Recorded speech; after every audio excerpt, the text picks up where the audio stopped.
realized how short I am.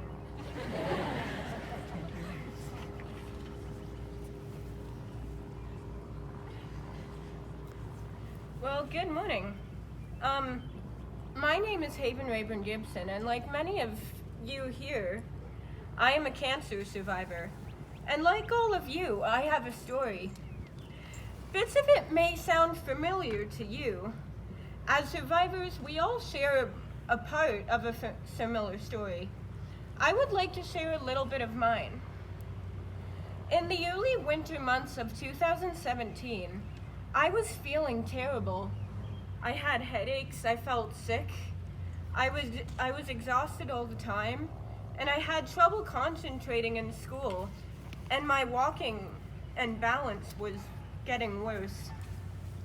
After a few months of appointments and tests with doctors, they figured out what was wrong.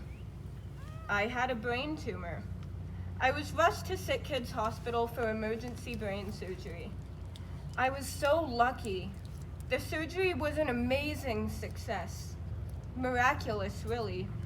If things had gone even a little differently, I might not have been able to walk, or talk or speak, or hear, or even swallow. But I woke up perfectly fine. My brain surgeon and his team were amazed. But there was a downside to all of this good news. The plum-sized tumor that they had removed from my cerebellum was a sonic hedgehog medulloblastoma. And don't let that fun-sounding title fool you. This was a level 4 malignant tumor, cancer. At this point, I couldn't even say that I had cancer. It was just too hard. I had a long road ahead of me. Suddenly, I wasn't feeling so lucky. In fact, I kept constantly thinking, why me? Not that I would ever wish this on someone else, but why me kept running through my head. The cure seemed almost as bad as the cancer itself. And I'm sure it will sound familiar to all you survivors out there. 31 days of radiation to my brain and spine, 8 rounds of chemo, which really meant 30 doses. My mom and I stayed at Ronald McDonald House in Toronto for 6 weeks while I did radiation. There was no grade 8 school trip for me.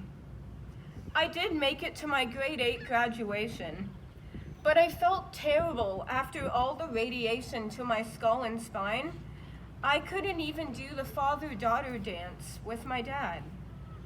Instead of celebrating the end of my elementary school years with my friends at a party, I just wanted to get out of there because I knew the next day was the first day of what came to be known in my house as big chemo. Big chemo wasn't fun. You survivors might recognize words like cisplatin, lomustine, vincristine, or vinblastine. These were all a part of my big chemo cocktail.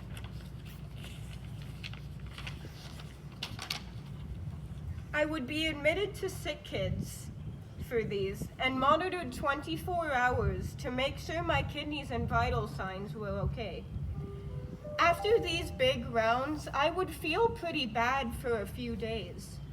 The combination of chemo drugs along with narcotics and heavy-duty anti-nauseates always knocked me off my feet. But as the chemo ran its course, I started to feel eventually a little less awful, then a little okay, and then like I might be able to make it through the week, then like I might be able to make it through the month, and then it would all start over again. Round 1 was in June. Yay, happy graduation. Happy start to Summer Haven. Not. Round 2 was halfway through July. just as I was heading off to a week of my favorite summer camp. I would not recommend camping in chemo to anyone. Round 3 started 1 week after grade 9. Oof. Like a punch in the guts. My blood counts would be pushed very low. I was in a constant state of neutropenia, where the white blood cell counts would be so low that I was very susceptible to infection. And any little fever meant a trip to the hospital. Round 4 hit at the end of October, just before I was in a production of Anne of Green Gables with Clearview Community Theater. I was the pastiest student in PEI, but I made it through. Round 5 was Christmas. I hated the thought of being sick at Christmas. In my choir, I sang about how there can be miracles when you believe. I just had to keep believing that I could make it through. Round 6 was in late January. This was a hard one. My liver enzymes were very high, so chemo was delayed. At the same time, I started to need blood transfusions due to low hemoglobin levels. I was so tired. The chemo was doing its job. It was killing cancer cells and maybe a little bit of me. But I was almost there. I had to keep believing. Round 7 was March break. Ugh. I did manage to do a March break session of Camp Oots in Ottawa, though. This is a camp for kids going through cancer treatments. It was fun, but I was so wiped out by the end of the week that I couldn't even walk the few hundred feet to go to my dream museum, the Ottawa Insectarium, where they had so many amazing live tarantulas. Maybe someday I'll go back. Round 8. You wouldn't believe how many people said, "Just one more round, Haven." I'm sure many of you survivors have heard this. If only they knew that each round got harder, not easier. They might as well have said, "Well, you just have to climb Mount Everest, all by yourself, with no coat, no gear, no food, in the winter, in the dark." Thank goodness for blood transfusions.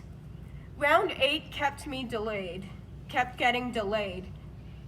I had been having trouble with my liver enzyme levels for a while, but in the final months, they were really bad.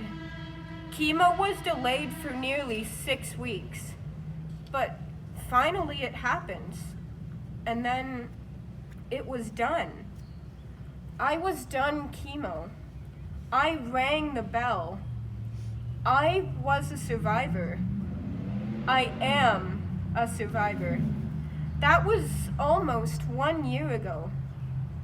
Still, I find myself asking again and again, why me? But for a different reason now.